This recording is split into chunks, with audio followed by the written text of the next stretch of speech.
Hello दोस्तों, welcome to our channel. I am C S Jaivinder Singh, a practising company secretary in Delhi and Noida.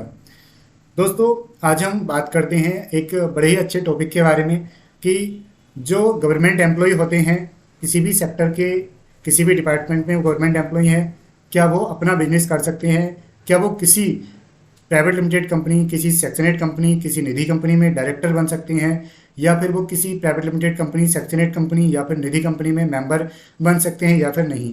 हमारे पास बहुत सारी ऐसी क्वेरीज आती हैं कि बहुत सारी government employ, retired government employ query करते हैं कि सर, क्या मैं अपनी कंपनी खोल सकता हूँ, क्या मैं अपना बिजनेस कर सकता हूँ या फिर नहीं? तो दोस्तों, आज हम इस पॉइंट को डिटेल में डिस्कस करते हैं, तो वीडियो को लास्ट तक देखना है, आपके सारे कन्फ्यूजन यहाँ पर क्लियर हो जाएंगे। तो हम कंपनी वाइज दोस्तों डिस्कस करते हैं। तो सबसे पहले दोस्तों हम डिस्कस करते हैं सेक्शनेट कंपनी के बारे में। तो सेक्शनेट कंपनी दोस्तों होती है एनपीओ, नॉन प्रॉफिट ऑर्गेनाइजेशन, यानी कि एक ऐसी कंपनी जो अपने फायदे के लिए काम नहीं कर सकती, लोगों के फायदे के लिए काम कर सकती है। यानी कि वो जनता के, पब्लिक के बेनिफिट के लिए काम करती है, पब्लिक के बेनिफिट के लिए बनाई जाती है। यानी कि दोस्तों एनजीओ वो होता है, non government organization, NPO non profit organization वो होता है। ठीक है दोस्तों, एक सोशल ऑर्गेनाइजेशन वो होती है। तो अगर आप किसी भी गवर्नमेंट डिपार्टमेंट के एम्प्लॉई हैं, तो सबसे पहले तो दोस्तों आपको अपना जो एग्रीमेंट है, या कोई एनडीए है, नॉन डिस्क्लोजर एग्रीमेंट है, या कोई सर्विस एग्रीमेंट है, या जो आपके ज्वाइनिंग लेटर था, उसमें चेक करना है कि उसमें कोई ऐसी कंडीशन तो नहीं थी जिसमें आपको मना किया गया हो कि आप कोई और बिजनेस नहीं कर सकते हैं।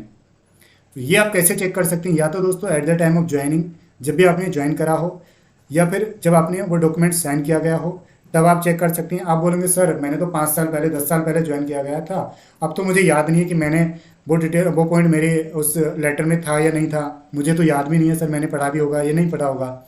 तो दोस्तों आप अपने डिपार्टमेंट के अकाउंट डिपार्टमेंट से या मैनेजर से या सीनियर जो भी है उससे कांटेक्ट करके उस बारे में जानकारी प्राप्त कर सकते हैं, और अपने उस लेटर की कॉपी निकलवा सकते हैं, उसको फिर से रीड आउट कर सकते हैं, या दोस्तों आप अपने सीनियर से पता कर सकते हैं इस बारे में। नॉर्मली तो दोस्तों सेक्शनेट कंपनी में, क्योंकि ये एनजीओ होता है, तो आपको मेंबर और डायरेक्टर बनने के लिए अलाउड किया जाता है। और हाँ दोस्तों, आप फुल टाइम डायरेक्टर नहीं बन सकते हैं किसी भी कंपनी में, चाहे वो प्राइवेट लिमिटेड है, सेक्शनेट है, या फिर निधि कंपनी है, या प्रोड्यूसर कंपनी है। लेकिन आप दोस्तों पार्ट टाइम डायरेक्टर बन सकते हैं, क्योंकि फुल टाइम आप कंपनी में भी डायरेक्टर हो, फुल टाइम आप जॉब में भी हैं, तो दोनों जगह आप फुल टाइम में तो काम नहीं कर सकते हैं जब तक कि वो कंपनी होल्डिंग सब्सिडी का रिलेशन ना होल्ड करती हो। लेकिन दोस्तों आप पार्ट टाइम डायरेक्टर एक प्राइवेट कंपनी में, यानी कि प्राइवेट सेक्टर की कंपनी में, और आप full time employ government employ के हो सकते हैं।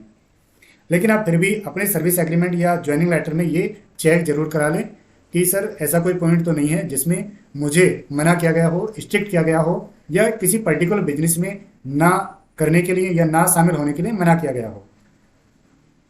ठीक है दोस्तों, तो नॉर्मली अगर हम बात करें तो डायरेक्टर दोस्तों पार्ट टाइम आप बन सकते हैं, चाहे वो सेक्शनेट कंपनी है, या फिर वो दोस्तों प्राइवेट लिमिटेड कंपनी है, या फिर दोस्तों वो निधि कंपनी है। पार्ट टाइम आप डायरेक्टर बन सकते हैं, फुल टाइम डायरेक्टर नॉर्मली आप नहीं बन सकते हैं। और अगर आप पार्ट टाइम डायरेक्टर बनने के लिए भी कंफ्यूज हैं, या आपको डर लग रहा है कि कहीं हमारा डिपार्टमेंट कुछ एक्शन ना ले ले, तो दोस्तों आप अपने डिपार्टमेंट से एक लेटर ले लें, एक एनओसी ले लें कि सर मैं पब्लिक वेलफेयर के लिए एक एनजीओ ओपन करना चाहता हूं, और मैं उसमें पार्ट टाइम डायरेक्टरशिप होल्ड करना चाहता हूं, तो प्लीज़ मुझे अलाउ किया जाए पार्ट टाइम डायरेक्टरशिप होल्ड करने के लिए मेरे इस पर्टिकुलर एनजीओ में, या फिर मेरी इस प्राइवेट लिमिटेड कंपनी में, जिसमें मैं प्रॉफिट के लिए काम नहीं करूंगा, मैं लोगों के फायदे के लिए काम करूंगा, और दोस्तों मैं खुद कोई भी रेमुनेशन वगैरह नहीं लूंगा, या फिर मैं रेमुनेशन थोड़ी बहुत लूंगा जितना मैं उस कंपनी के लिए काम कर रहा हूं। तो इस तरीके से दोस्तों आप अपने डिपार्टमेंट से एक एनओसी बनवा करके ले सकते हैं। अब बात आती है डायरेक्टरशिप की। बात दोस्तों क्लियर हो गई है कि आप पार्ट टाइम नॉर्मली बन सकते हैं, फुल टाइम नहीं बन सकते हैं। अगर आप पार्ट टाइम के लिए भी रिस्क नहीं लेना चाहते तो आप अपने डिपार्टमेंट से एक एनओसी ले सकते हैं। अब बात आती है कि सर क्या हम मेंबर बन सकते हैं? जी हाँ दोस्तों, नॉर्मली आप मेंबर तो बन सकते हैं, क्योंकि मेंबर बनने के लिए आपको उस कंपनी में काम करना जरूरी नहीं है। मेंबर तो दोस्तों बहुत सारे गवर्नमेंट एम्प्लॉय शेयर मार्केट में भी डील करते हैं, तो उन कंपनी के भी आप मेंबर बनते हैं जिसके भी आप शेयर परचेज करते हैं, शेयर होल्डर आप उनके भी बनते हैं। तो जरूरी नहीं है कि आपको उसके लिए, मेंबर बनने के लिए उस कंपनी का डे टू डे वर्किंग या डे टू डे का काम हैंडल करना पड़ेगा, या कोई डिसीजन मेकिंग का काम करना पड़ेगा। आपको साल में दोस्तों एक एजीएम होल्ड करने का अवसर मिलेगा, तो वो आप जरूर होल्ड करें, अटेंड करें, या कोई ईजीएम होती है तो वो आप जरूर अटेंड करें अगर आपके पास नोटिस आता है। मोस्टली कंपनी आजकल तो ऑनलाइन ही मीटिंग कंडक्ट करती हैं तो आप उसे अटेंड कर सकते हैं। तो मेंबर दोस्तों नॉर्मली आप बन सकते हैं, लेकिन मेंबरशिप के लिए भी दोस्तों आप अपने सर्विस एग्रीमेंट या ज्वाइनिंग एग्रीमेंट या कोई भी एनडीए या कुछ भी साइन हो रखा था उसे ज़रूर चेक करें और अपने सीनियर से ज़रूर कंसल्ट करें। डायरेक्टली आप कर लेंगे, मेंबर तो बन सकते हैं वैसे डायरेक्टली भी, लेकिन फिर भी आप चेक करें तो ज़्यादा अच्छा रहेगा, बाद में आपको प्रॉब्लम नहीं होगी। नॉर्मली जो लोग बैंकिंग सेक्टर में एम्प्लॉय होते हैं, गवर्नमेंट एम्प्लॉय, अगर वो निधि कंपनी या माइक्रो फाइनेंस कंपनी या आरबीआई रजिस्टर्ड एनबीएफसी या माइक्रो फाइनेंस कंपनी में मेंबर बनते हैं, तो वहाँ पर उनको बड़ी प्रिकॉशन लेने की ज़रूरत है, अच्छी तरीके से चेक करने की ज़रूरत है, क्योंकि दोस्तों दोनों फील्ड फाइनेंस हो जाएंगे। और उस जिसमें आप गवर्नमेंट एम्प्लॉय हैं उसको लगेगा कि यार ये हमारे बिजनेस के सीक्रेट अपने बिजनेस में लगा रहा है, तो कहीं ना कहीं बिजनेस कॉन्ट्राडिक्ट हो जाएगा। तो अगर आप फाइनेंस बिजनेस में और फाइनेंस का ही आप बाहर कर रहे हैं तो दोस्तों एनओसी जरूर लें। अगर आप आईटी सेक्टर के गवर्नमेंट एम्प्लॉय हैं और आईटी सेक्टर में आप बाहर काम कर रहे हैं तो दोस्तों एनओसी आप जरूर लें। अगर आप दोस्तों सोशल वेलफेयर में आप गवर्नमेंट एम्प्लॉय और सोशल वेलफेयर में आप बाहर डायरेक्टरशिप या मेंबरशिप ले रहे हैं तो आप एनओसी जरूर लें।